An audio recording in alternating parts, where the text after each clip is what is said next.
If the whole world went organic, in 10 years, we could reverse climate change. Bienvenue sur Radio Recyclerie, le podcast des idées, des débats et des écologies, à écouter en accès libre sur larecyclerie.com. Pour le prix du livre Environnement 2022, nous tendons le micro à Roland Albignac, auteur de La Terre et nous. Bonjour Roland Albignac. Bonjour. Vous êtes écologue. Vous travaillez depuis une cinquantaine d'années sur même plus, sur la préservation des milieux naturels. Oui. On vous reçoit aujourd'hui dans le cadre du prix du livre Environnement 2022, puisque votre ouvrage La Terre et nous, récemment paru aux éditions Terre Vivante, a été nommé pour ce prix. Alors pourquoi avez-vous écrit ce livre, La Terre et ET, nous ? Diriez-vous qu'il y a aujourd'hui une scission entre la Terre d'un côté et nous de l'autre ? Absolument. C'est-à-dire que nous tendons de plus en plus à nous comporter comme des pieds de tomates et de concombres en serre. Voilà, si je veux donner une image, nous voulons une température constante, une lumière qui convient parfaitement, une pluviométrie ni trop ni pas assez. Donc on veut être comme les tomates et les concombres en serre. Hors sol aussi ? Hors sol, absolument. Donc on est avoiné, on est tout à fait hors du système, mais ce qu'on oublie, c'est qu'on est dans le système. Les ressources sont dans le système et on en dépend. Si on épuise les ressources, on n'a plus rien. Donc, à mon avis, c'est là qu'il y a des gens qui pensent déjà aller sur Mars et autres, alors qu'on n'occupe pas les déserts. C'est beaucoup plus facile de mettre en valeur un désert que d'aller sur Mars et de faire la même chose. Alors, par exemple, voilà. Alors, pourquoi avoir écrit La Terre et nous, ET, et pas EST ? Oui, parce que nous sommes un des éléments de la Terre, un des éléments biologiques, parmi des millions d'espèces. Donc, on est tout petit. Nos astronautes se rendent bien compte de la petitesse de la Terre. Et moi, si j'avais eu un souhait, maintenant c'est trop tard, mais de voir la Terre comme ils la voient, ça doit leur donner cette impression de petitesse, donc de fragilité, dont on n'a pas la mesure. Nous sommes complètement omnubilés, éblouis par la technologie. On pense qu'on gère tout, on pense qu'on domine tout, et vous avez vu qu'un simple Covid est capable de tout bouleverser sur la Terre. C'est même pas une cellule, c'est un virus. C'est incroyable. Donc ça montre là la petitesse et la modestie que nous devons avoir vis-à-vis de tout ça. Nous sommes des petits éléments. Vous revenez dans votre livre justement sur les notions de virus, comment la vie sur Terre est apparue, et vous reprenez des grandes notions fondamentales d'écologie, de biologie. C'est important ça pour vous que le grand public appréhende et se saisisse même de ces notions de base ? Je dirais c'est fondamental. Si on n'a pas ces notions de base, mais j'ai toujours tenu à garder une rigueur scientifique. C'est pour ça que c'est un écologue et pas un écologiste, pour pas mélanger les choses. C'est un scientifique qui parle et qui essaye d'être compréhensible pour tout le monde, de manière après à voir comment projeter les perspectives intéressantes pour avoir des éléments de jugement objectifs. Et comment on peut s'en saisir alors de ces notions, puisqu'aujourd'hui votre constat c'est qu'on a besoin d'affiner nos arguments, d'être plus précis sur ces sujets complexes. Rien que pour prendre une notion, la biodiversité, tout le monde en parle, mais c'est quand même assez complexe à définir. Comment définiriez-vous cette notion ? C'est très simple à définir et on complique inutilement. C'est la diversité du vivant, c'est tout simple. Et on est là en train d'en faire une complexité pas possible. Diversité du vivant, ça veut dire diversité génétique, puisqu'on va dans les gènes, mais pas que. Diversité spécifique, et c'est celle dont on parle, c'est-à-dire on parle toujours de disparition d'espèces, d'apparition ou de mutation. Quand on parle de variants du Covid, ce sont des espèces en cours de formation, on appelle ça ce processus de spéciation, formation des espèces. Et puis, la biodiversité s'adresse aussi au niveau des écosystèmes qui sont diversifiés et au niveau de l'ensemble des paysages. Il y a quatre échelles de biodiversité. Vous voyez, vous nous emmenez loin quand même, c'est pas si simple que ça. Et ça, il faut bien l'expliquer, c'est pas compliqué à expliquer, mais si on n'a pas ces choses bien en clair, alors un petit problème, parce que la biodiversité des espèces nécessite de qualifier l'espèce. Or là, on a deux écoles qui s'opposent. Un exemple, Madagascar, nous avons travaillé sur 45 espèces ou sous-espèces de lémuriens, Eh bien, en 20 ans, les molécularistes en sont maintenant à 125 espèces de lémuriens. Où est l'erreur ? Donc, ils ont multiplié ces 45 espèces en plusieurs espèces, en fait, sans tenir compte de la barrière reproductive. Et là, on n'arrive pas. Je me rappelle, on a eu à 5, on n'a pas pu se mettre d'accord pour définir en une demi-page la biodiversité. 5 scientifiques du domaine. Donc, on n'est pas sorti de l'auberge. Alors, vous consacrez dans ce livre de nombreuses pages aux forêts.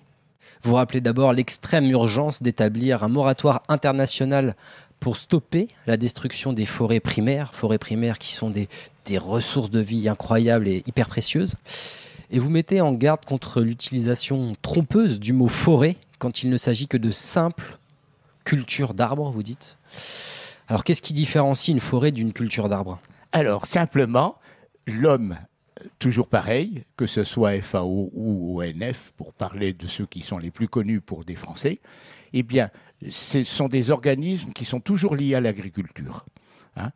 Et les forestiers, normalement, ça s'appelle de la sylviculture. Sylviculture, ça veut bien dire qu'il y a le mot culture, qu'on cultive. Or, on a mis un qualificatif de forêt derrière ça.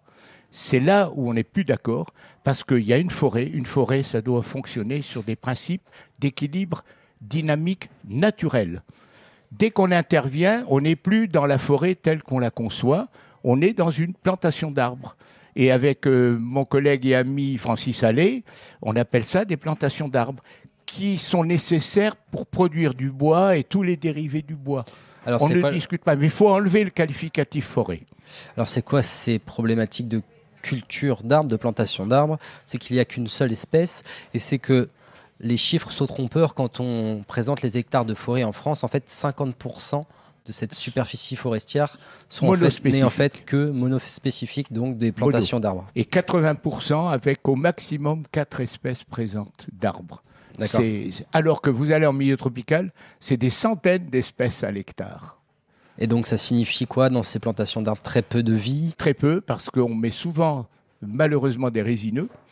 Donc les résineux, ça se décompose très mal, ça acidifie les sols et ça les stérilise, comme les eucalyptus. Parce que la biodiversité, elle est aussi importante dans les arbres que dans le sol. Donc quand on voit une forêt de reboisement, mais le sol est complètement annulé, acidifié, si bien qu'il n'y a plus rien.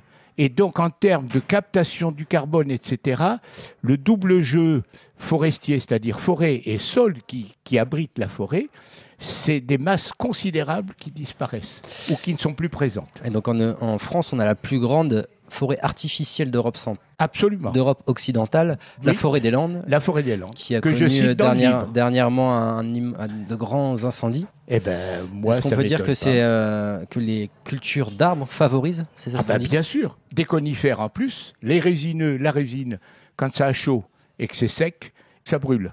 Et on a beau mettre des pare-feux, les pommes de pin, c'est fou ce que ça part, c'est des vrais incendiaires, des bombes incendiaires, et ça part très loin. Donc, c'est pas étonnant. Moi, je suis absolument pas surpris que ces forêts brûlent.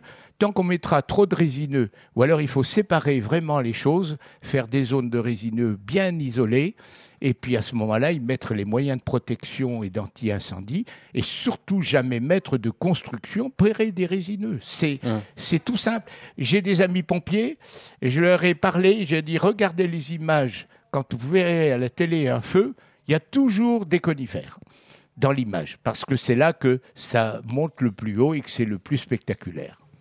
Donc voilà, c'est dramatique. À nous d'en tirer les leçons. Une expression que vous utilisez aussi beaucoup dans ce livre, c'est l'expression de développement durable, qui peut paraître aujourd'hui assez désuète, voire qui peut paraître presque oxymorique pour certains écologistes, et peut-être pour la jeunesse qui a du mal à s'approprier cette notion de développement durable. Est-ce que vous croyez encore que le développement de la société industrielle peut être compatible avec la préservation et la restauration des écosystèmes ? En partie, oui. Si je suis un adepte, par exemple, des réserves de biosphère, je crois qu'il y a un effort à faire de compréhension et donc de revenir au schéma de base qu'on avait proposé à Rio en 92, et j'ai eu la chance d'y être, c'est-à-dire le social, l'économique et l'environnemental. Le fameux trièdre, l'équilibre plan, c'est-à-dire la gamelle africaine avec 3 pieds, qui va permettre, donc si un pied est plus faible, la gamelle bascule. Et là, on comprend le déséquilibre qui touche un mauvais équilibre entre les 3 pôles. Mais vous voyez, ce triptyque n'a-t-il pas été trop récupéré aujourd'hui par les multinationales? On l'a mis à toutes les sauces, ça c'est grave. Il faut quand même tenter de renouveler cette notion.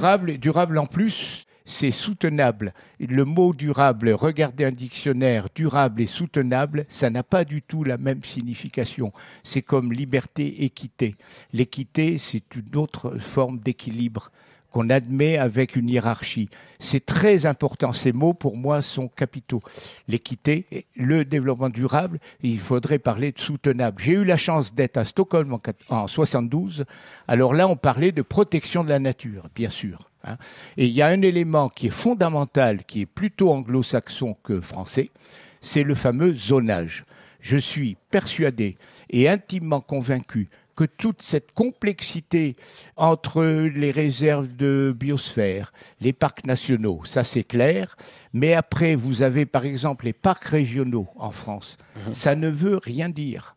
Un parc régional, c'est quoi? Ça peut être très protecteur de nature, mais ça peut être aussi simplement pour promouvoir le savoir-faire local, etc., qui est certes intéressant, mais qui n'a rien à voir avec la protection des milieux naturels.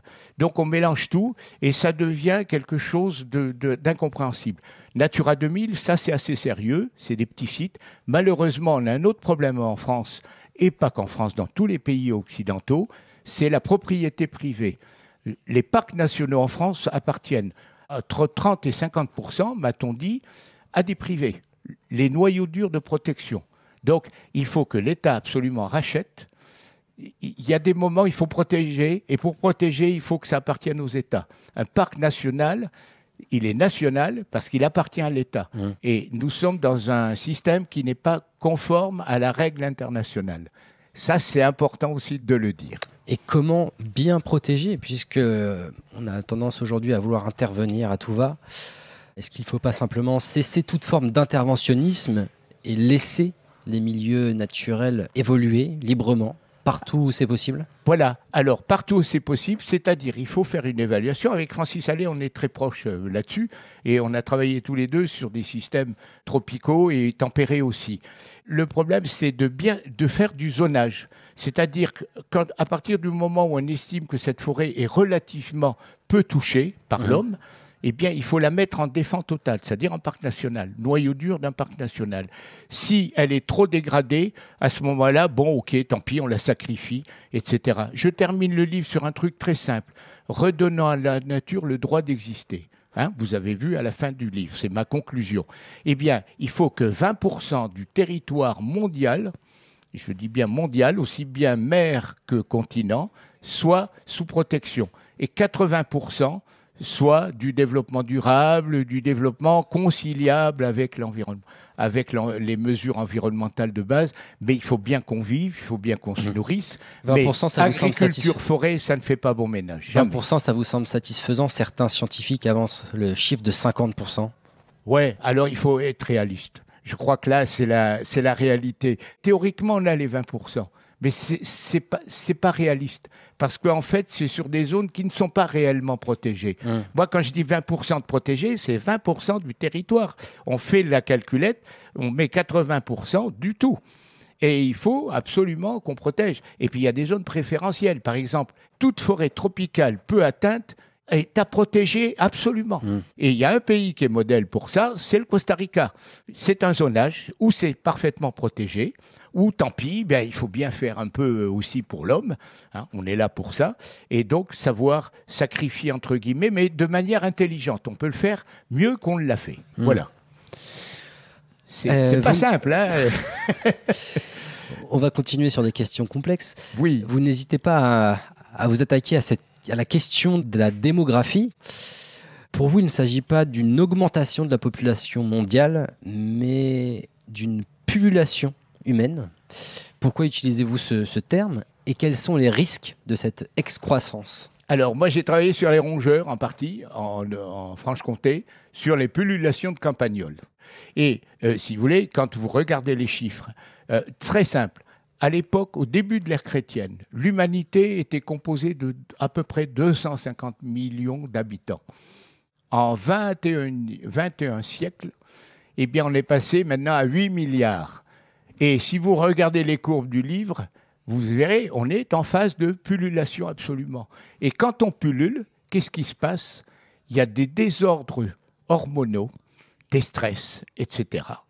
Et ça, on est dans cette période de stress, de déséquilibre social, etc., qui va conduire à l'autodestruction.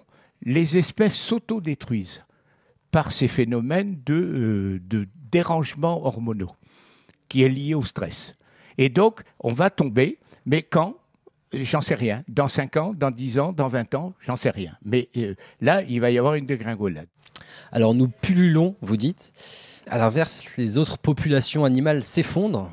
Aujourd'hui, sont menacées d'extinction 41% des amphibiens, 26% des mammifères, 21% des reptiles et 13% des oiseaux. C'est vertigineux. Contrairement aux 5 grandes extinctions précédentes, est-ce qu'on peut dire que cette extinction de masse qui arrive, la 6e extinction de masse, est la cause d'une seule espèce, Homo sapiens? Ah là, actuellement, on est un peu dans les prémices de l'Anthropocène, ça c'est certain. Et pour une fois, effectivement, c'est pas la nature qui l'impose, mais c'est apparemment l'homme qui est en train de scier la branche sur laquelle il est assis. Donc ça, c'est quand même un point très particulier de cette extinction de masse qui commence. Absolument. Et qui va se retrouver au désavantage des plus évolués. J'explique que le Crétacé, par exemple, l'époque des dinosauriens, il y a 65 millions d'années, ça a permis l'émergence des plantes à fleurs, des oiseaux et des mammifères. Et les mammifères, c'est nous, au bout du rouleau, au bout de la course, puisque en 60 millions d'années, à peu près, on a créé des primates. Et l'homme est sorti de ces primates il n'y a que 300 000 ans. L'homme moderne a moins de 300 000 ans. Donc c'est très récent. Nous représentons sur un cadran de 1 heure, 60 minutes, nous représentons les dernières secondes des 60 minutes. Donc c'est tout à fait récent. Le phénomène humain est récent et tellement exponentiel, pullulation, qu'on va là vraiment droit dans le mur. Il n'y a pas 50 façons de voir les choses. C'est certain qu'on va y arriver. Mais dans cette chute de l'humanité que vous prédisez en quelque sorte, Homo sapiens amène avec lui d'innombrables espèces. Et oui, parce qu'il agit par sa population, mais il agit aussi énormément, et en particulier les pays occidentaux et maintenant les pays émergents, qui en rajoutent une couche, par une consommation absolument excessive et absolument démente. Il va falloir qu'on soit beaucoup plus sobre. Et c'est nous, pays occidentaux, qui avons pollué, si vous revoyez Germinal et autres, avec tout ce charbon qu'on a exploité, c'est que les pays occidentaux. Hein. Même les pays émergents n'étaient pas pollueurs à l'époque. Mais ça s'est rajouté dans les dernières années. Et là, du coup, ça en rajoute une couche absolument phénoménale et qui nous amène, encore une fois, droit dans le mur, malheureusement, une fois de plus. Alors on le disait en préambule, ça fait 50 ans que les diagnostics sont posés. Pourtant, nous sommes bel et bien entrés dans la catastrophe écologique tant redoutée. On y est, ça y est. Le climat s'emballe, la biodiversité s'effondre, on vient de le dire. Et l'empreinte écologique mondiale a doublé au cours de ce demi-siècle. Absolument. Alors, avec votre regard historique, avec votre recul, avec votre expérience, comment changer radicalement la donne aujourd'hui ? Alors, moi je suis optimiste, hein. Malgré tout ce que je dis, j'espère que l'homme aura l'intelligence collective. Je parle souvent d'intelligence collective. Hein. Individuellement, bon, on se sent un peu petit, démuni, mais l'intelligence collective, c'est important. J'espère que l'intelligence collective nous amènera à reconsidérer nos systèmes sociétaux. Il faut absolument, hein, j'insiste beaucoup là-dessus, sur ce changement sociétal, il faut absolument qu'on se reconsidère, qu'on voit comment se développer d'une manière raisonnable. Il y a des solutions. Les catastrophes sont annoncées depuis les années 70. Hein, Club de Rome, René Dumont, Jean Dorst et j'en passe plein. Hein. Donc tout est écrit. Le livre, en fait, je dis souvent, c'est des répétitions de nos anciens qui nous avaient déjà prévenus mais qu'on ne voulait pas écouter. à Stockholm en particulier. À Rio, nous avons pensé que ça allait avancer. On voit malheureusement que ça n'avance pas. Ça nous désole complètement. Je pense que c'est encore rattrapable. Donc, sinon, je n'aurais pas fait le livre et je n'aurais pas proposé des solutions.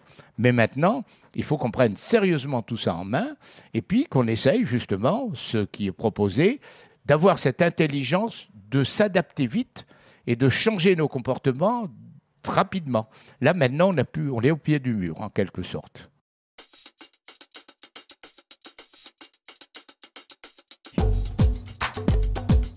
Roland Albignac, vous avez beaucoup voyagé et vous avez vécu 25 ans à Madagascar. Oui. Si mes chiffres sont bons. Absolument. Oui, tout à fait.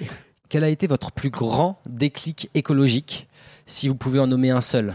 Alors, rapidement à Madagascar, parce que vous savez que les Malgaches sont des coupeurs de bois. Les Malgaches sont en fait des Indo-Malais qui sont arrivés à Madagascar au début de l'ère chrétienne. Donc, il y a à peu près 20 siècles. Hein. C'est pas vieux, la colonisation de Madagascar par l'homme. Et comme ces Indo-Malais, toutes les cultures dites traditionnelles se font sur du brûlis de forêt. C'est là que je dis l'agriculture qui a été inventée par l'homme il y a 14 000 ans, avec l'amélioration des végétaux et des animaux domestiqués, ça a permis de décupler la force humaine. Avant, nous travaillions, comme je dis classiquement, avec l'huile de coude, c'est-à-dire avec nos mains et nos bras.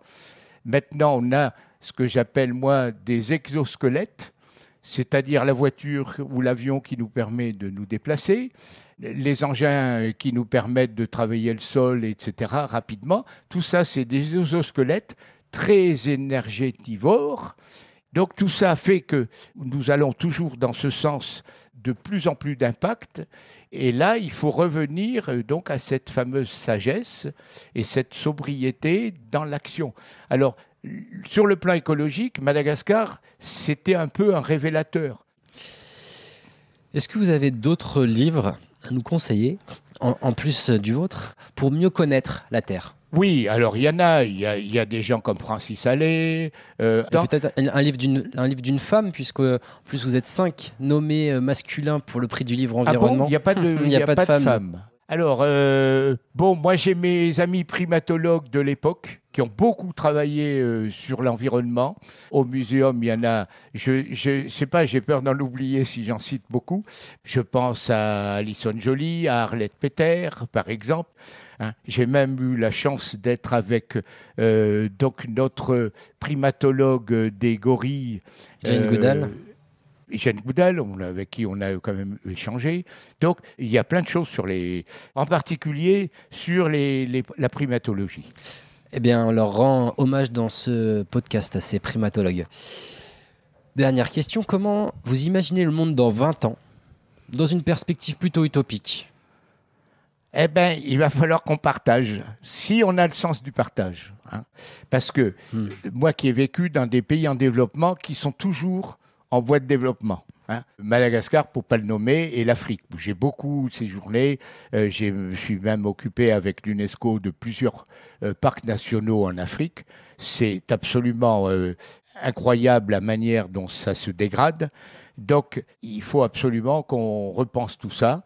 Et donc, si on arrive à aller vers plus de partage, comment vous l'imaginez, cette société, puisque vous appelez un changement sociétal? Alors, le changement sociétal, eh bien, il va falloir que nous soyons plus sobres et puis qu'on sache le redistribuer aux pays les plus pauvres et ceux qui ont le moins pollué, pour lesquels ils ont droit à un certain crédit de pollution, un certain crédit de développement. Parce que là, le fossé entre ces pays-là se creuse.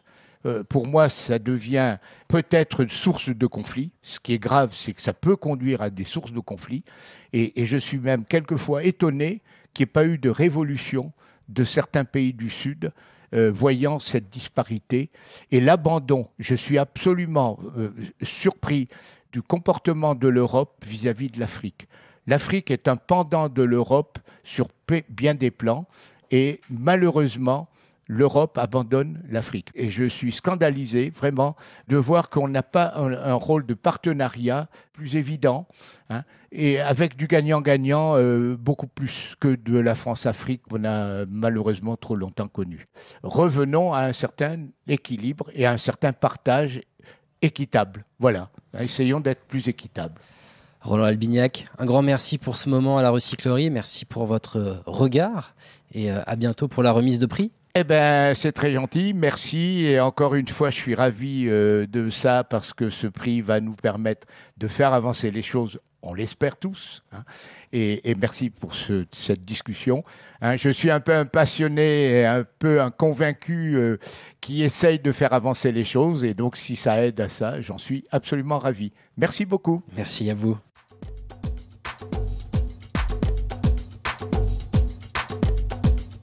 If the whole world went organic, in 10 years, we could reverse climate change. Toutes nos émissions sont disponibles en podcast sur larecyclerie.com. Oui, mais est-ce que si moi je fais un truc tout seul, ça sert à quelque chose ?